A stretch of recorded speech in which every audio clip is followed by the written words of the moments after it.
Hello students, good morning. Hindi score with BR channel पर आपका स्वागत है। आज मैं आपके लिए लेकर आई हूँ व्याकरण अनुवाद विधि, सैनिक विधि और द्विभाषी विधि। तो चलिए इसके महत्वपूर्ण प्रश्नोत्तर देखते हैं। क्वेश्चन नंबर 1 है, द्वितीय भाषा शिक्षण की सर्वाधिक प्रचलित एवं प्राचीनतम पद्धति है। द्वितीय भाषा शिक्षण की सर्वाधिक प्रचलित एवं प्राचीनतम पद्धति है व्याकरण अनुवाद विधि। व्याकरण अनुवाद विधि को सबसे प्रचलित और प्राचीनतम पद्धति मानी जाती है। किस विधि पर द्वितीय भाषाओं की स्वयं शिक्षण मालाएं आधारित हैं? तो व्याकरण अनुवाद विधि पर द्वितीय भाषाओं की स्वयं शिक्षण मालाएं आधारित होती हैं। बोलने की अपेक्षा लिखने पढ़ने पर तथा भाषा की अपेक्षा भाषा तत्वों पर अधिक बल देती है। कौन सी विधि? व्याकरण अनुवाद विधि। द्विभाषी विधि का प्रयोग उपयोगी है। कौन सी कक्षा के लिए है? द्विभाषी विधि का उपयोग उच्च कक्षा के लिए उपयोगी होता है। द्विभाषी विधि कौन कौन सी भाषाएं पढ़ाने के काम में ली जाती है? द्विभाषी होती है अंग्रेजी, फ्रेंच, रूसी आदि विदेशी भाषाओं को पढ़ाने में काम आती है। द्विभाषी यानी दूसरी भाषा। कौन सी विधि में प्रत्येक शब्द को अनुदित किया जाता है? कौन सी विधि में प्रत्येक शब्द को अनुदित नहीं किया जाता? अनुदित यानी उनका अनुवाद नहीं किया जाता, तो वह है द्विभाषी विधि में। कौन सी विधि शिक्षण की प्राचीनतम व परंपरागत विधि है? व्याकरण अनुवाद की विधि प्राचीनतम और परंपरागत विधि मानी जाती है।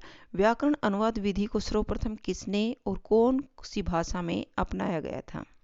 व्याकरण अनुवाद विधि को सर्वप्रथम संस्कृत भाषा में अपनाया गया था और डॉक्टर रामकृष्ण गोपाल भंडारकर ने अपनाया था। कौन सी विधि में व्याकरण ही अध्ययन का मुख्य विषय है?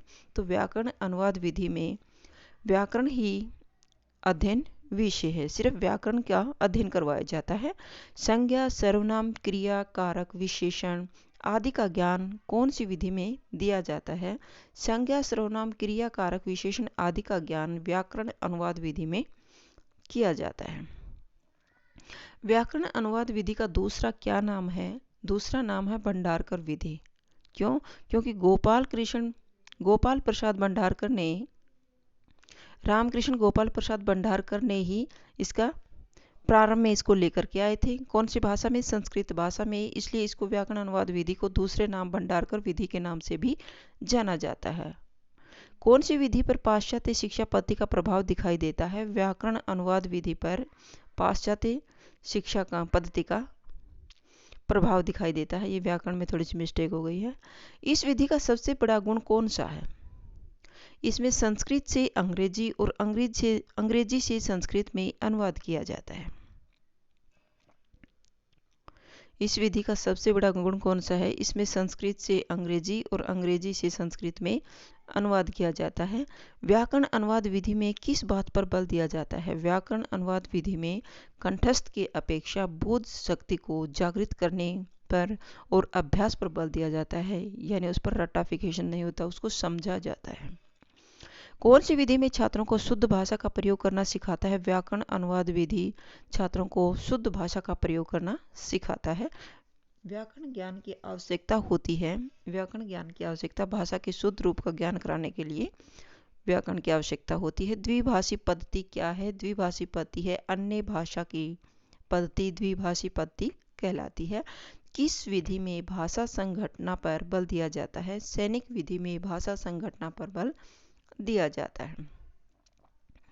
सेना विधि किस विधि के दोषों को दूर करती है? सेना विधि प्रत्यक्ष विधि के दोषों को दूर करती है। सेना विधि को और किस नाम से जाना जाता है? सेना विधि को आर्मी मेथड के नाम से जाना जाता है। कौन सी विधि में शिक्षक स्वयं अपना टेप द्वारा पूरा पाठ सुनता है? आर्मी मेथड से शिक्षक स्वयं अथवा टेप के द्वारा पूरा पाठ सुनता है। हिंदी में द्विभाषी पद्धति के समान दूसरी विधि कौन सी है? द्विभाषी पद्धति के अनुसार है अनुवाद विधि।